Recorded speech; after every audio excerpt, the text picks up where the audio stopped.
Welcome back, everybody. Good day, Virginia. The time right now is 7:42. It's just 7:42. Well, that plant or tree that you love in your yard, or even that colorful looking insect, well, it may be dangerous to our environment. But it can be hard, to tell what's helping or hurting it. National Invasive Species Awareness Week hopes to help. All right, Rowena Zimmerman from the Blue Ridge Prism joins us now live this morning on invasive species in Virginia. Good day to you, Rowena.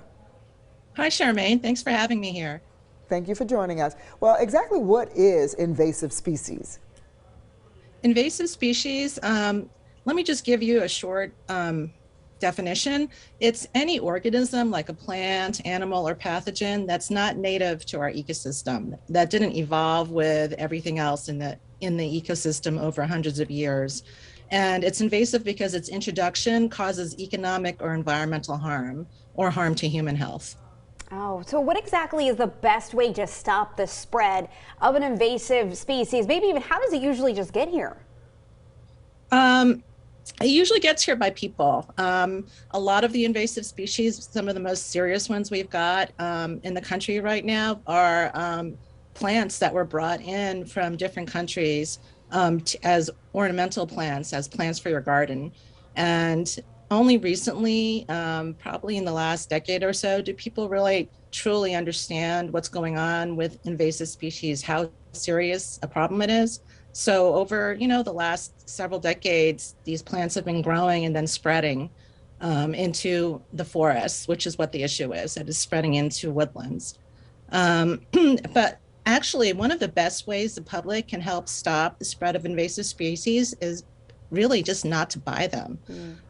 Some of the most serious ones, such as Asian bittersweet, Callery pear, which, Barsdale pear,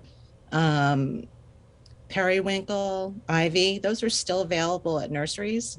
So don't buy them and reduce the demand.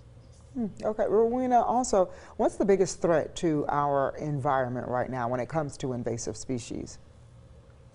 I think that really depends on where you're located. For example, I live in Charlottesville, and one of the worst invasive species we've got here right now is bittersweet, because it's climbing up the trees and smothering them and blocking out the light. And they're so heavy, it's so heavy that it makes trees fall. And we lost a lot of trees in an ice storm recently, and a lot of people lost power.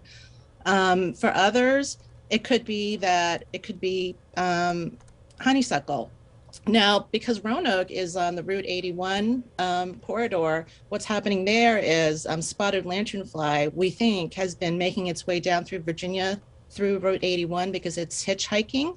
That's the term that's being used, hitchhiking on trucks and vehicles. And that is also a really big issue. That it will become a big issue in Virginia. Can you tell us just one more thing about the spotted lanternfly? I mean, I understand this could really harm crops, and we do have some wineries in the region. It could be very harmful, huh? Yes, spotted lanternfly feeds, or it's hosted by, its main host is something called the tree of heaven, which is also an ailanthus tree, which is an invasive species in Virginia. But it also really likes grapevines and fruit orchards. So there's a big fear that this will affect the wine industry in Virginia, that these insects will eat on these crops. And so there's been a really big push to try to control this invasive species. Rowena Zimmerman with Blue Ridge Prism, thanks so much for speaking with us this morning. Thank you. Take care. Thank you.